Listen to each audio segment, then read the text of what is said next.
பிஸ்மில்லாஹி ரஹ்மான் ரஹீம். அல்ஹம்துலில்லாஹி ரப்பில் ஆலமீன். அஸ்ஸலாத்து வஸ்ஸலாமு அலா ரசூலில்லாஹி ஸல்லல்லாஹு அலைஹி வ ஆலிஹி வ அஸ்ஹாபிஹி அஜ்மஈன். அம்மா பஅத். وبالسند المتصل مني إلى حافل حديث رسول الله صلى الله عليه وسلم الإمام أبي عيسى محمد بن عيسى ثور الترمذي رحمه الله قال وبه قال حدثنا محمد بن بشار قال حدثنا عبد الرحمن بن مهدي عن إبراهيم بن نافع المكي عن ابن أبي نجيح عن مجاهد عن أم هاني رضي الله عنها أنها قالت رأيت رسول الله صلى الله عليه وسلم ذا لفائر أربعين. கண்ணியத்துக்குரிய அல்லாஹு தஆலாவின் நல்லடியார்களே, அல்லாஹு சுப்ஹானஹு தஆலாவின் கிருபையினால் அருளினால் இன்று நாம் ஷமாயிலு திர்மிதி என்ற கிரந்தத்தின் 31வது ஹதீஸை கற்றுக்கொள்வதற்காக வேண்டி விட்டிருக்கிறோம். 3வது தலைப்பு பாபு மாஜா அஃபி ஷஅரி ரசூலில்லாஹி ஸல்லல்லாஹு அலைஹி வஸல்லம். அல்லாஹு தஆலாவின் தூதர் முஹம்மது ஸல்லல்லாஹு அலைஹி வஸல்லம் அவர்களின் தலைமுடியின் அளவு குறித்த ஹதீஸுகள் என்ற பெரும் தலைப்புக்கு கீழால் இமாம் திர்மிதி ரஹிமஹுமுல்லா அவர்கள் 8 ஹதீஸுகளை கொண்டு வந்திருக்கிறார்கள். அவற்றில் 8வது ஹதீஸை, அதாவது இறுதி ஹதீஸை கற்றுக்கொள்வதற்காக வேண்டி இன்று நாம் விட்டிருக்கிறோம். கண்ணியமான அல்லாஹு தாலாவின் நல்லடியார்களே, அல்லாஹு தாலாவின் இறைநேசர்களே, நாம் நபி ஸல்லல்லாஹு அலைஹி வஸல்லம் அவர்கள் எவ்வாறு தலைமுடிகளை வளர்த்தார்கள், வாரினார்கள் என்று பார்த்து கொண்டிருக்கிறோம். அதில் இறுதி கட்டமாக, இறுதி ஹதீஸாக இன்றைய ஹதீஸை நாம் பார்க்க இருக்கிறோம்.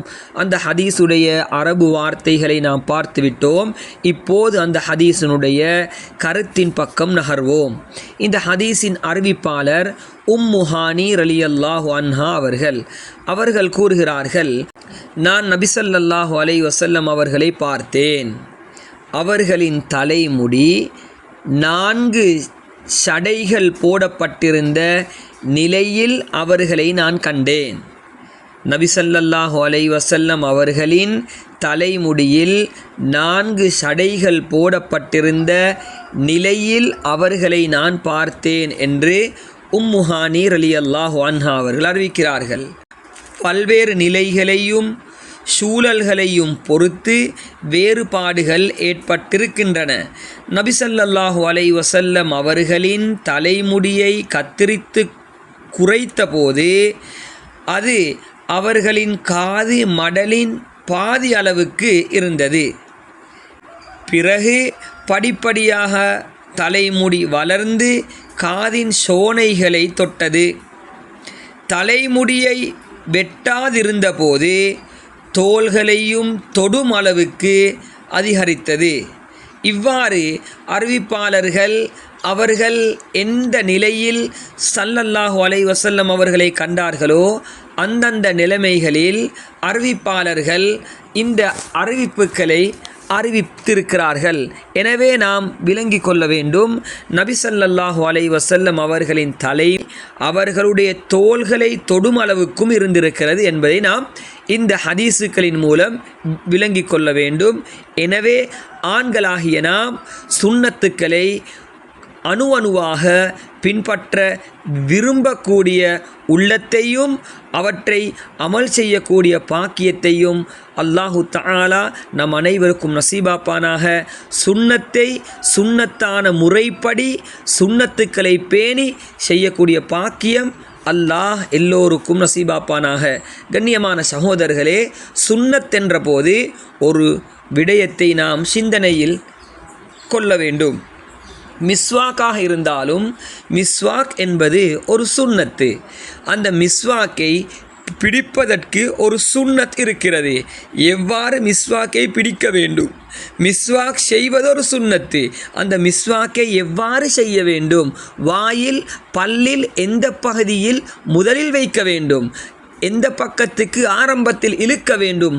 அவ்வாறு ஒவ்வொரு சுன்னத்திலும் பல சுன்னத்துக்களை அல்லாஹுடைய தூதர் காட்டி கொடுத்திருக்கிறார்கள். அதை போன்று தலைமுடியை வளர்ப்பது சுன்னத்தாக இருந்தாலும் அந்த சுன்னத்துக்குள் பல சுன்னத்துக்களை நபியுனா ஸல்லல்லாஹு அலைஹி வஸல்லம் அவர்கள் நமக்கு காட்டி கொடுத்திருக்கிறார்கள். மன் கான லஹு ஷஅருன் ஃபல்யுக்ரிம்ஹு, முடி வளர்க்கக்கூடியவர்களாக இருந்தால் அதனுடைய ஹக்கை நிறைவேற்ற வேண்டும். ஃபல்யுக்ரிம்ஹு, அதை கண்ணியப்படுத்த வேண்டும். ஒரு நாள் விட்டு ஒரு நாள் முடிக்கு எண்ணெய் தேய்க்க வேண்டும். அழகாக வாரி இருக்க வேண்டும். பரட்டை தலையுடன் அலங்கோலமான காட்சியுடன் இருப்பதை ஸல்லல்லாஹு அலைஹி வஸல்லம் அவர்கள் வெறுத்திருக்கிறார்கள். யாருக்கு முடியை வளர்க்க விருப்பமோ அவர்கள் மன் கான லஹு ஷஅருன் ஃபல்யுக்ரிம்ஹு, அவர் அந்த முடியை கண்ணியப்படுத்தட்டும். அவர் சுன்னாவை ஸல்லல்லாஹு அலைஹி வஸல்லம் அவர்களுடைய ஒவ்வொரு சுன்னாவையும் அமுல்படுத்தக்கூடிய நேரத்தில் மக்கள் அந்த சுன்னாவை விரும்பக்கூடிய முறையில் அந்த சுன்னாவை அழகாக முறையாக செய்வது நபியுடைய வழிமுறையாக இருந்து கொண்டிருக்கிறது.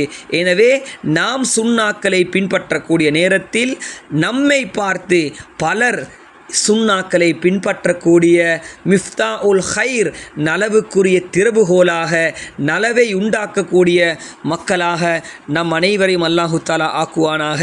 நாம் சுன்னாக்களை பின்பற்றி மற்றவர்களுக்கும் அந்த சுன்னத்துக்களை வெறுப்பையூட்டக்கூடிய அந்த கூட்டத்தை விட்டும் அல்லாஹ் நம் அனைவரையும் பாதுகாப்பானாக. வ ஆகிரு தஅவானா அனில் ஹம்துலில்லாஹி ரப்பில் ஆலமீன்.